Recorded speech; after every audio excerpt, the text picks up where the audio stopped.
Hello and welcome. This is the inaugural video of my new adventure. My name is Maury and I live in sunny Arizona, and this summer has caused me to rethink where I spend my time. I went into self-employment a little over a year ago, last July, so July 2017. And I've been occupying myself with traveling and catching up with friends and visiting family and being a good family member and seeing some things that I've never seen before. Took a cruise for the first time, went on the Amtrak Starlight train from Los Angeles to Washington State. Visited family in California and Oklahoma and Washington State.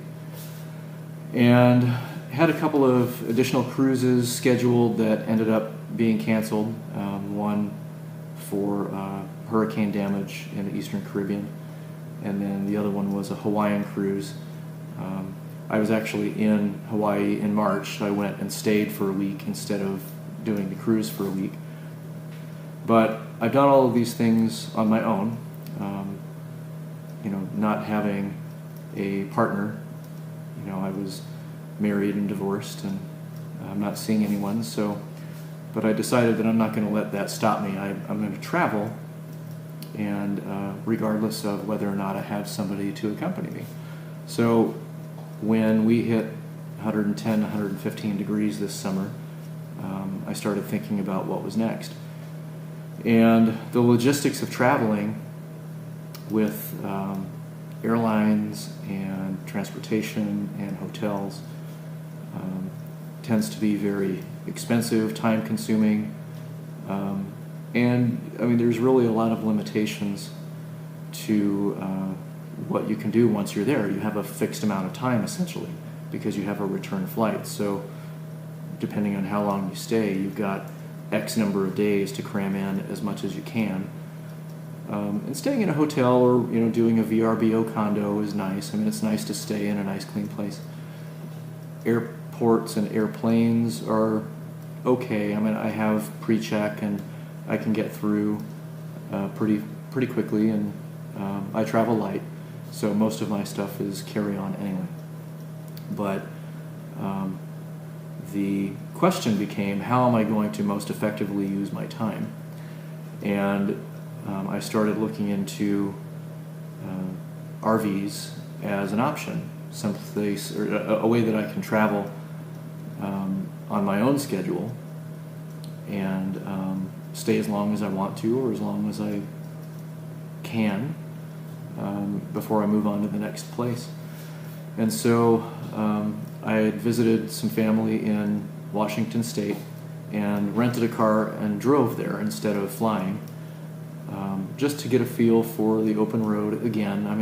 I've been driving for decades and I've always driven. I never even flew on a commercial airliner until I was 32 years old. So drove to Washington State, drove home. The difference there is I had a destination that I needed to be. I was going for a particular reason. So I didn't get to sightsee quite so much. But it sparked something. I liked it. I liked the concept. And I liked the idea of being able to take my time on my way to wherever I was going. So started really delving into and looking at the RVs and what size I would want and features and things that mattered to me. Class A's are just too big. It's just, especially for myself, it's too much space, too much expense, and difficult to navigate in tight quarters, especially in some of the downtown areas that I might want to visit. Class C's, again, tend to be a little bigger than what I would probably want or need, and I settled on Class B's.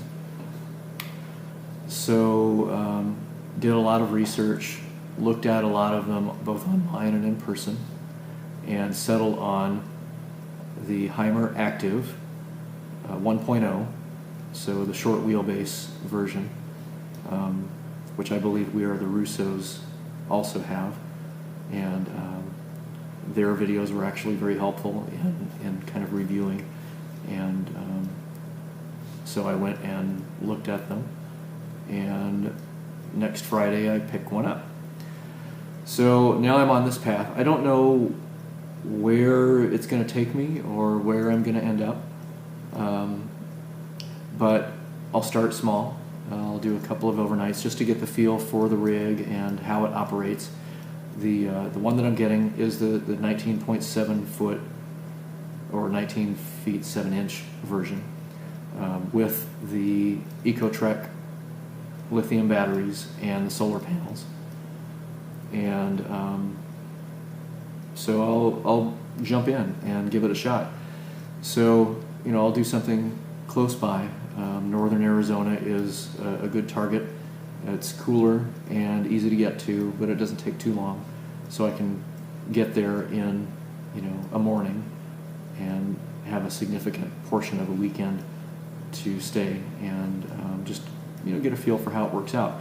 And then once I have everything configured the way that I want it and all of the supplies that I think I need, I will hit the road and take a longer trip. So I've signed up on a few additional resources. I have the Campandium app, and I'm on Our Villager, which is an interesting place for RVers. You know, I think they call themselves the Facebook of RVing or something like that.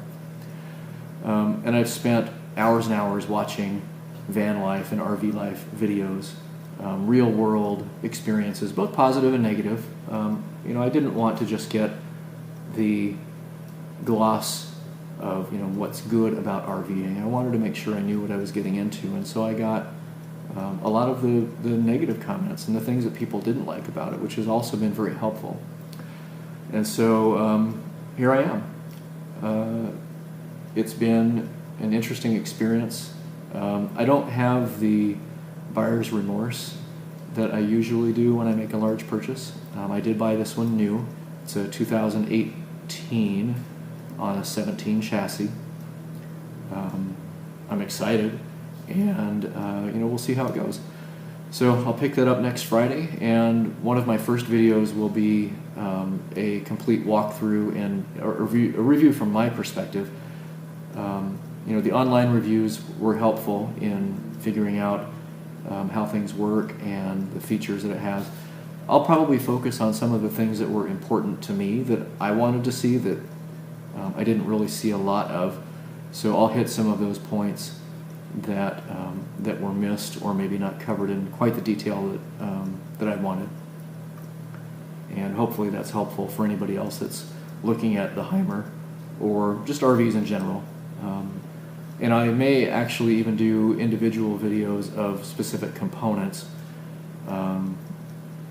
even as simple as something like the skylight up front, operation, you know, what I think of it, what might go wrong, or what does go wrong, in little snippets, so that, you know, again, if someone is looking at a specific model or a specific feature, that they can get some insight into what it's like to really work with it. Those were some of the things that I was missing as I did my research, so, you know, maybe I can help fill in some of those gaps. So stay tuned. We'll see what happens. It's going to be interesting, and you know, I'll be right here. And if you have any questions or comments for a new RVer, I plan on doing this for extended periods of time. I'm fortunate that I don't depend on a paycheck, and I can spend, you know, a week, 2 weeks, a month at a time where I'm just out exploring. And depending on the time of year and the weather, you know, that becomes important. So I'll pick and choose my destinations. But in the meantime, here we are. And if you have any comments for me or anything to look out for, or if you just want to get together someplace, or tell me where to get together with people, I think that would be helpful for me too. Thanks for watching, and watch for the next video, which will be in a week or so after I pick up the rig and kind of get into it and find my way around. See you then.